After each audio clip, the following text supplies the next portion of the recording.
The average BCBA spends more time reacting to parent concerns than teaching actual skills during parent sessions. And it's costing you hours each week, not just in time, but in outcomes. Because when sessions are unstructured, they default to whatever is loudest in the moment: the crisis of the week, the behavioral spiral, or the parent's exhaustion. And you do your best. You show up, you troubleshoot, you offer support. But let's be honest, how often do you walk out of those sessions thinking, I didn't actually teach anything today?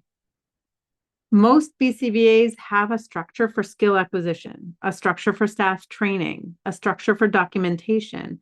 But for parent sessions, we usually just wing it. And that lack of structure isn't just inefficient, it's unsustainable.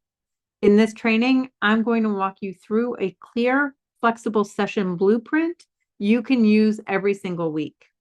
It's skill focused, it's realistic, and it's designed to help you save time, reduce burnout, and finally make parent training stick.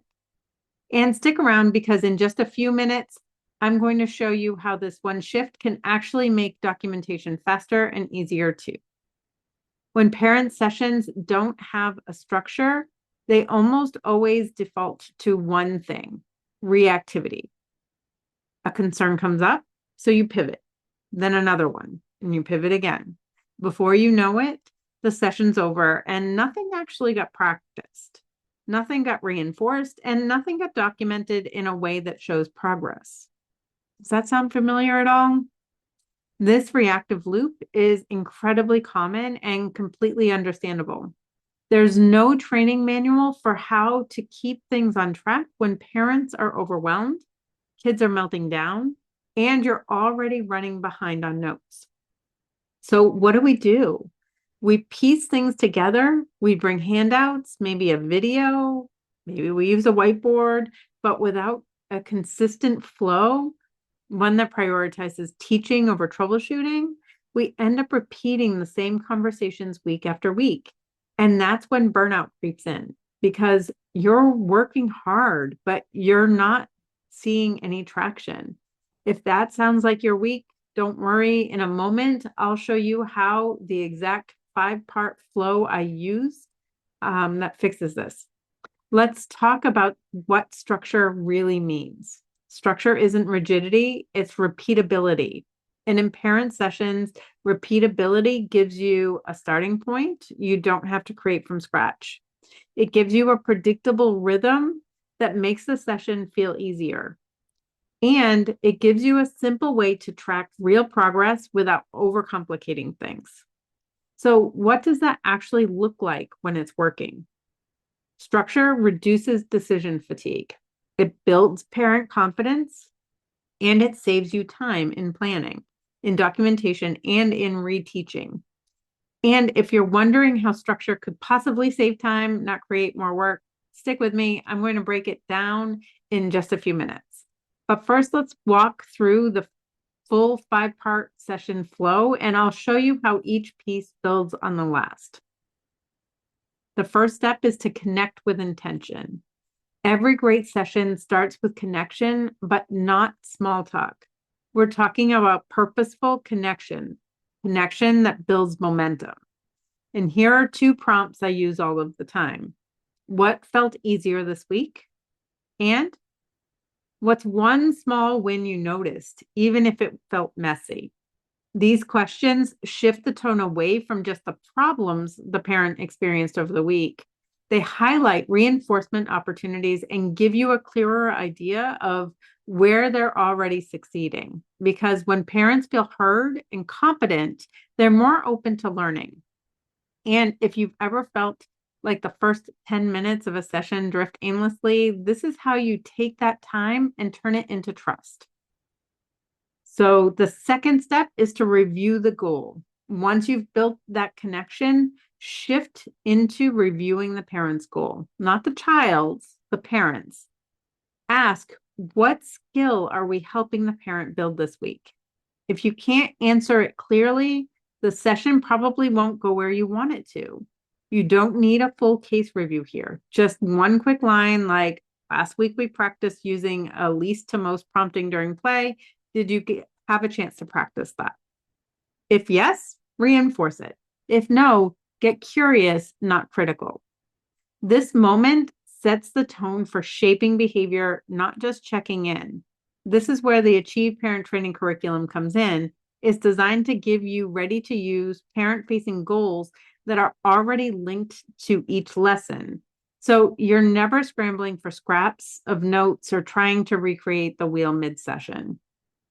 So the third step is to teach and practice. This is the part that transforms a conversation into a coaching session. You're choosing one skill, not three. You're working on just one. Use a quick explanation, then model it. Use visuals, a short video, a hand gesture, whatever works. Then invite them to try it, even just once, because the goal here isn't perfection, it's participation. One successful attempt builds behavioral momentum and makes it easier to try again later. In Achieve, we've built this into every lesson. So you're not trying to explain prompting from memory after 5 cancellations and 2 back-to-back assessments. Okay, so step 4 is to embed it into a routine. This is the difference between theory and sustainability. If a parent doesn't know when they'll use the skill, they're not going to. So ask, what's one part of your day where this would fit naturally? If they're not sure, offer 2 or 3 ideas. Make it feel easy. Use habit stacking. Pair it with something that's already happening.